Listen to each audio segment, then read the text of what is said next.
AITA for not giving my sister any of my money even though I am in a significantly better financial situation? My 26F sister, 32F, Bethy and I are both stay-at-home moms.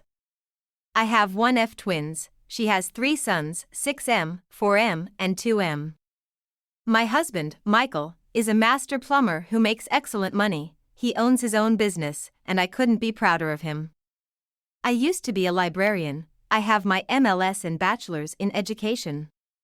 During the birth of our girls, on the way to the hospital in the ambulance, we hit a speed bump and I was injured. I am now an ambulatory wheelchair user and attend physical therapy, as I am learning to walk again. I hurt from my hips down, but my babies are worth it.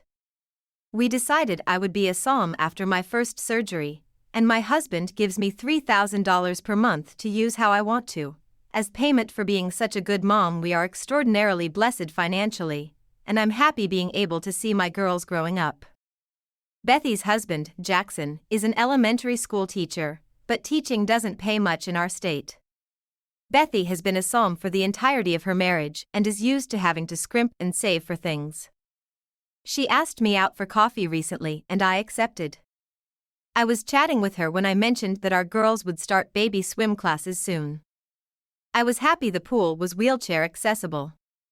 Bethy started ranting about how expensive swimming lessons are and how she could never afford to put her boys in swimming.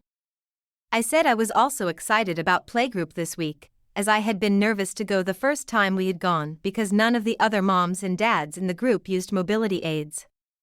When I mentioned the name of the playgroup I go to with my girls, Bethy became angry because it's one of the more expensive playgroups.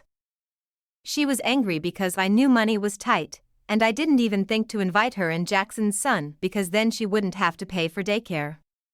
She then asked if my husband gave me an allowance. She was a bit angry, and people were starting to stare, so I said yes and asked her to keep her voice down. She wondered how much it was, and I told her. She asked if I could give it to her, and I told her no because I like to treat myself after my physio appointments, and I want to save as much as possible for a rainy day fund. Bethy said she and her husband have nothing but rainy days and left the restaurant without paying. I feel embarrassed and ashamed that I'm not helping her when I know I could. Still, when I asked Michael, he said that my sister could get a job and reminded me that I became a SOM because it was something we agreed we were financially stable enough to do, as well as because of my mobility limitations. He also said I deserve nice things and shouldn't have to give them up just because my sister wants me to. I feel conflicted, AITA? If more people think I am, I'll consider giving her the monthly payment. I feel guilty for not helping.